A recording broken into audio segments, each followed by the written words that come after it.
For most, a late-night drive was a time for reflection or peace. For Tina, it was a reminder of the countless roads she'd traveled to reach this moment. Growing up in Briarton's gritty West End, she had learned early that the world didn't hand out fairness. It had to be carved out, fought for, and sometimes wrestled from those who believed they held the reins of power. She was no stranger to this fight. From being the only black woman in her academy class to clawing her way up the ranks in a police department riddled with bias, Tina had spent her entire career proving doubters wrong. And yet, even now, as the newly appointed chief of Briarton's Precinct 12, she couldn't shake the lingering shadows of skepticism and prejudice. The sudden glare of blue and red lights in her rearview mirror snapped Tina out of her thoughts. She sighed heavily, her fingers tightening on the wheel. She knew this wasn't a coincidence. Pulling over to the side of the road, she put the car in park and waited. 2 officers approached her vehicle, their silhouettes stark against the flashing lights. Even from inside the car, she could see their hands resting on their holsters. "Ma'am, step out of the vehicle," the older officer barked, his voice clipped and cold. His badge read Porter, and his partner, younger and visibly on edge, stood a few steps behind him. Tina took a deep breath, suppressing the irritation bubbling beneath the surface. She had faced this scenario too many times before, and the outcome was always the same. They didn't know who she was, and they didn't care. Her position, her achievements, none of it mattered when her skin color spoke louder than her credentials. Complying without a word, Tina handed over her license and registration. Porter snatched the documents from her hand, his gaze sweeping over her with thinly veiled suspicion.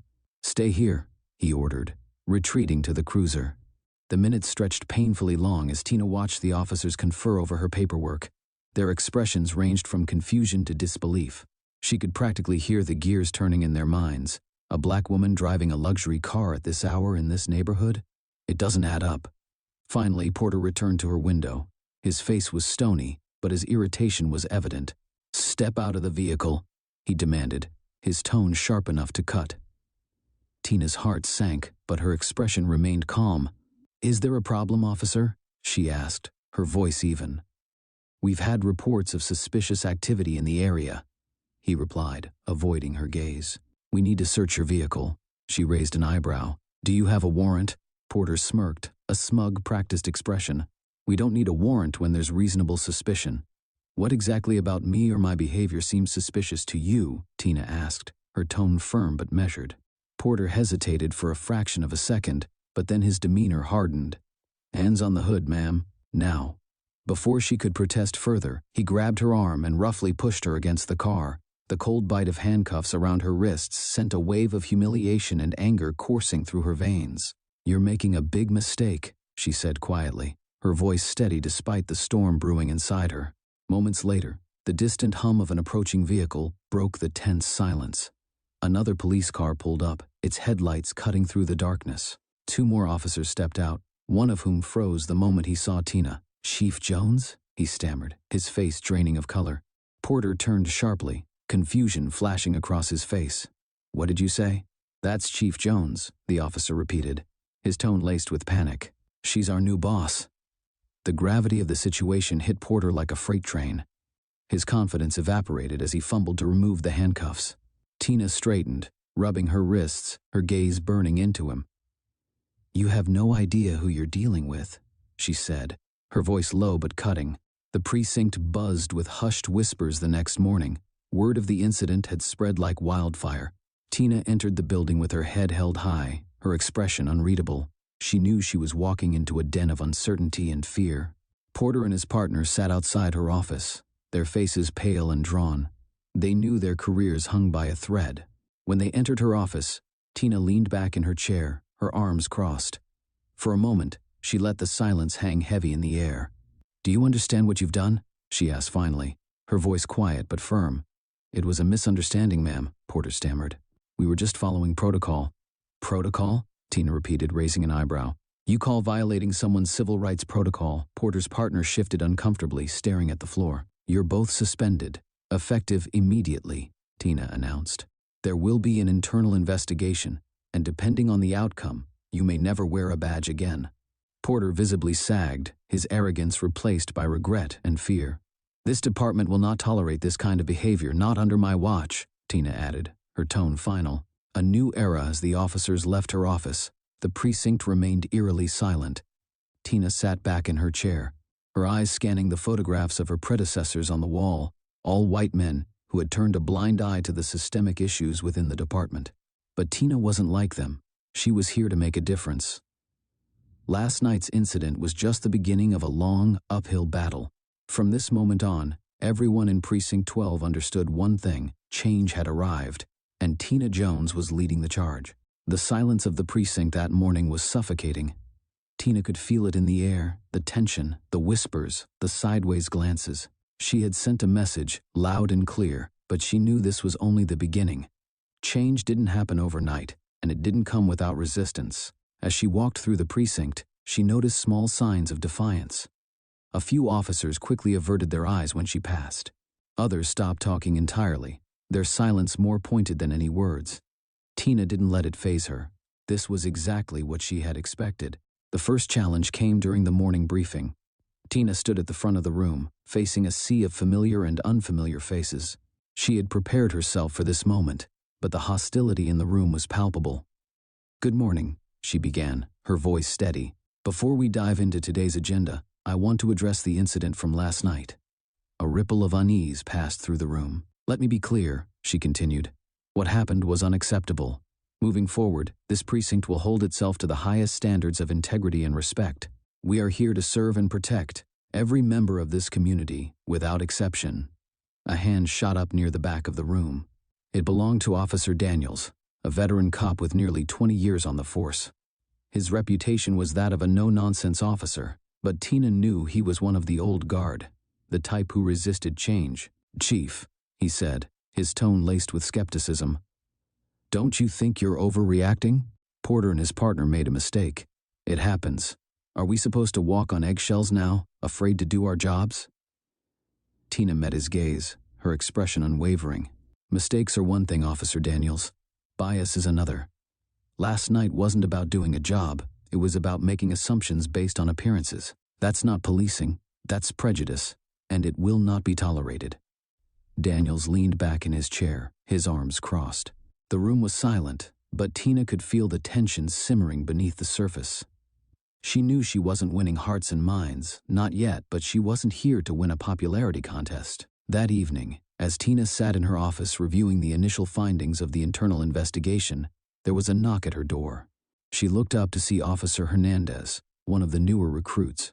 His nervous demeanor was hard to miss. "Chief, can I speak with you?" he asked, stepping inside. "Of course," Tina said, gesturing for him to sit. Hernandez hesitated before speaking, his voice low. "I think you should know. There's talk among some of the officers. They're not happy about what happened with Porter and his partner." Tina leaned forward, her expression unreadable. "What kind of talk?" Hernandez glanced toward the door, as if afraid someone might be listening. "They're saying you're trying to make an example out of them. That you're targeting people." Tina's jaw tightened. She had expected pushback, but hearing it laid out so plainly still stung. "Thank you for telling me," she said.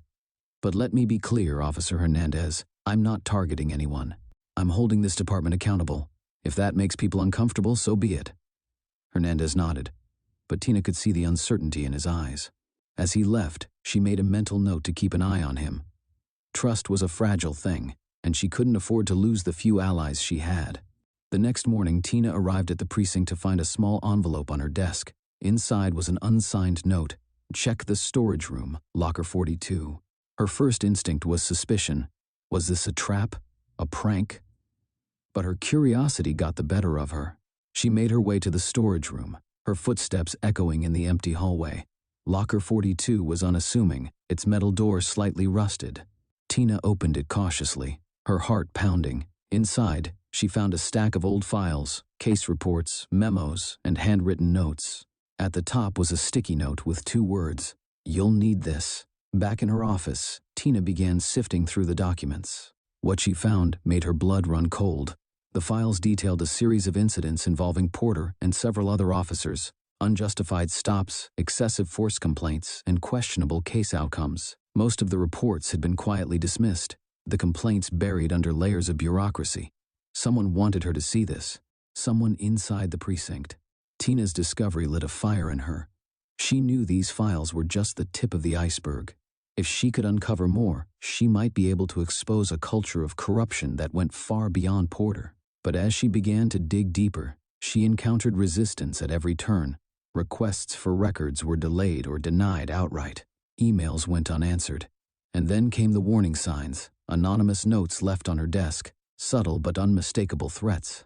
One note, scrawled on a scrap of paper, read, "Some things are better left buried." Tina wasn't easily intimidated, but she couldn't ignore the implications. Someone in the precinct was trying to shut her down, and they were willing to play dirty. The breaking point came 2 weeks later. Tina arrived at the precinct to find the media camped outside, cameras flashing and reporters shouting questions.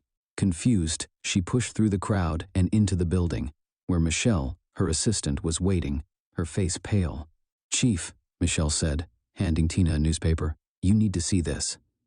The headline read, "Scandal at Precinct 12. Internal investigation sparks controversy." The article detailed the investigation into Porter and his partner, painting Tina as a divisive figure who was undermining the department. "They're trying to discredit me," Tina said, her voice steady despite the anger bubbling beneath the surface. Michelle nodded. "It gets worse. The article mentions the files you found in Locker 42. Tina's heart sank. Someone had leaked the information, twisting it to make her look like she was on a personal vendetta.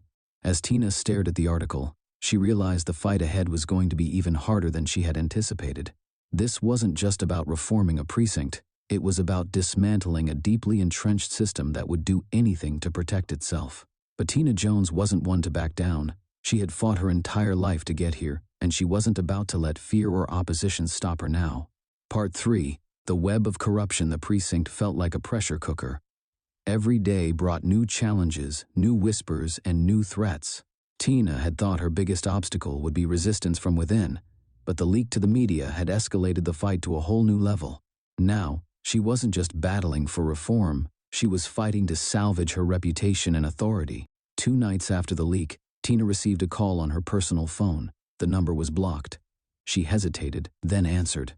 "Chief Jones," a voice said, low and steady. "You don't know me, but I know you." "Who is this?" she demanded. "I'm someone who wants to help," the voice replied. "I saw what happened to you in the paper. They're trying to discredit you because you're getting too close to the truth." "And what truth is that?" Tina asked, her tone sharp. There was a pause before the voice continued. "Porter isn't the problem. He's a pawn. The corruption in your precinct goes much deeper than you realize. There's a network, officers, judges, even city officials, all working together." Tina's grip on the phone tightened. "If that's true, why should I believe you?" "Because I have proof," the voice said. "Meet me tomorrow night. Parking garage on 5th and Main, level 3, midnight." Before Tina could respond, the line went dead. Tina arrived at the parking garage the next night, her nerves on edge. She had told no one about the meeting, not even Michelle.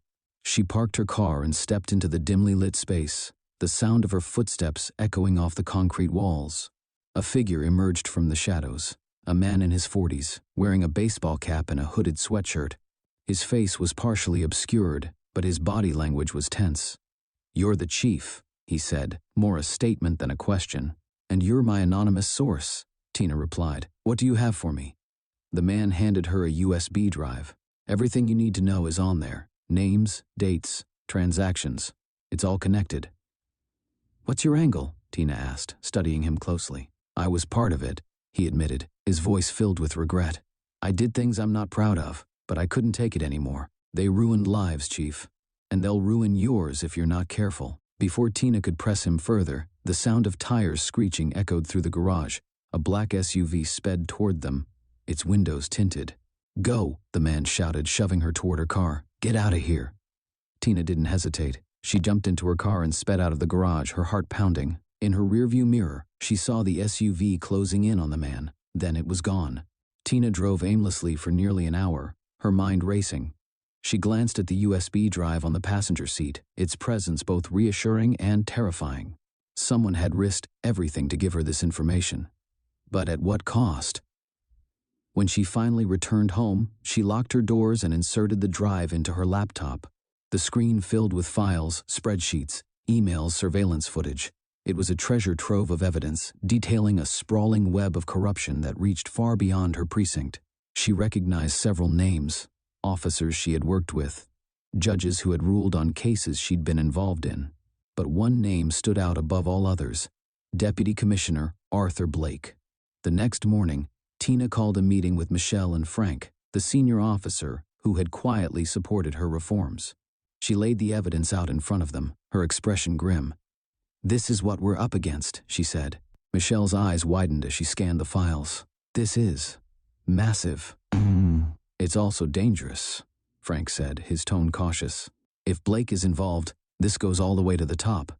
"That's why we need to be strategic," Tina replied. "We can't take this public until we're absolutely sure we have enough to bring them down." But as the meeting went on, Tina noticed something strange in Frank's demeanor.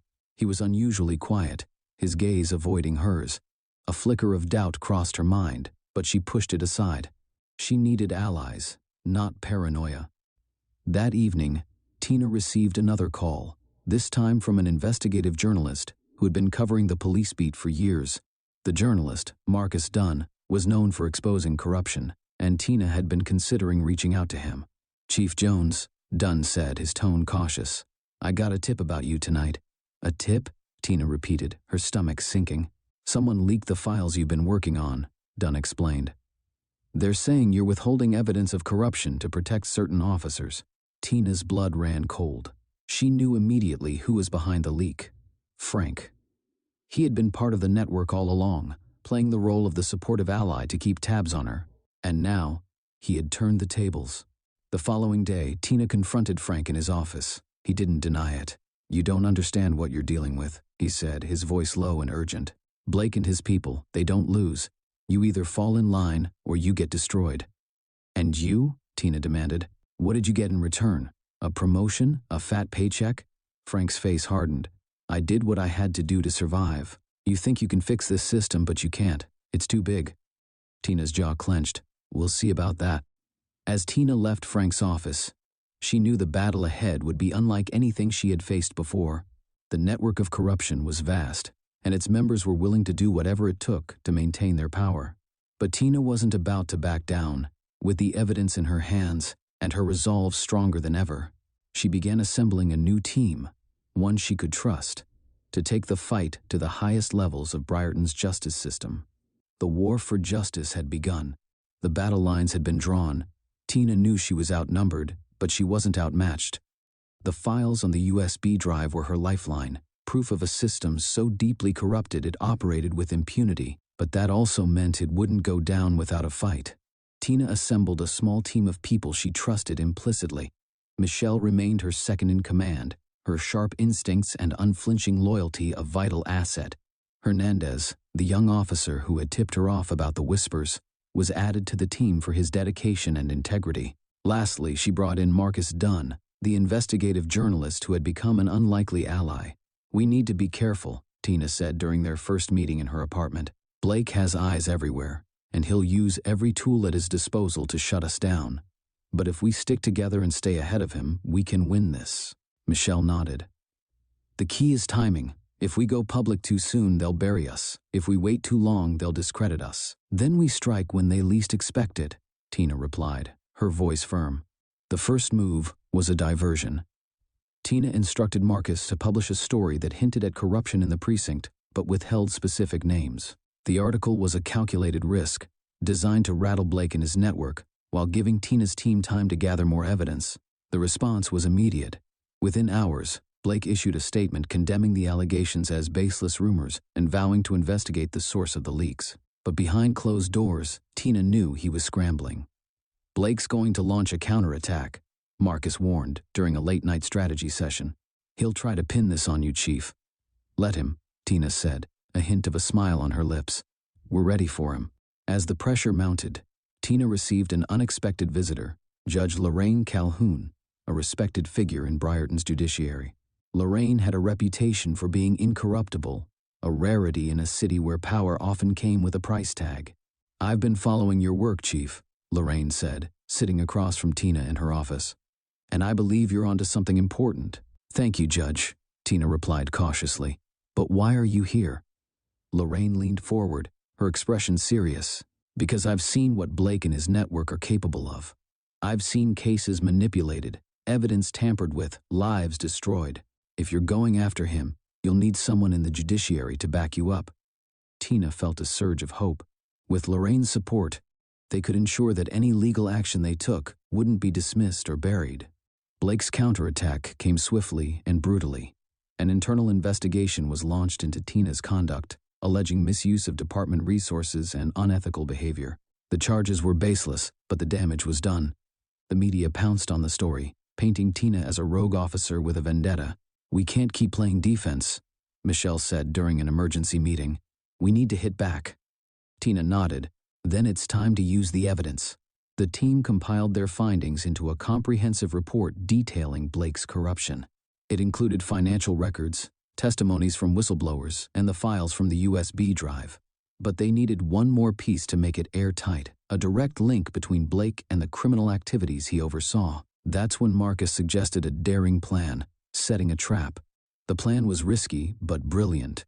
Using an undercover officer, they arranged a meeting with one of Blake's associates to discuss a fabricated deal involving case manipulation. The meeting was secretly recorded, capturing the associate admitting to Blake's involvement and outlining the network's operations.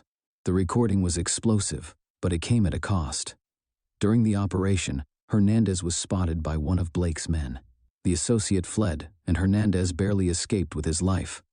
"Are you okay?" Tina asked when he returned to the safe house, shaken but unharmed. "I'm fine," he said, his voice steady despite the fear in his eyes. "But they know we're coming for them." With the recording in hand, Tina's team moved quickly. They presented their findings to Judge Lorraine Calhoun, who issued warrants for several key members of Blake's network. The arrests sent shockwaves through Briarton, sparking outrage and calls for accountability. But Blake wasn't going down without a fight. He used his influence to rally support, painting himself as a victim of a smear campaign orchestrated by Tina. The city was divided, with protests erupting on both sides. "This is it," Michelle said as they watched the news coverage. "This is the moment everything hinges on." Tina knew the battle was far from over. Blake's arrest was imminent, but his allies were already working to undermine the case. The next move would determine whether justice prevailed, or whether the system would continue to protect its own.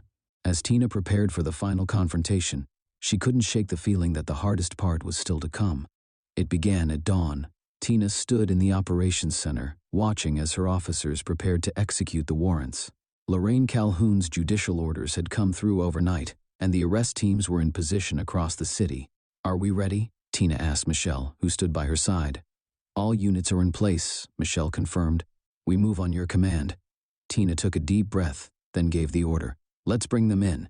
The operation unfolded like clockwork. Officers stormed into high-rise offices, suburban mansions, and backroom bars, arresting key members of Blake's network.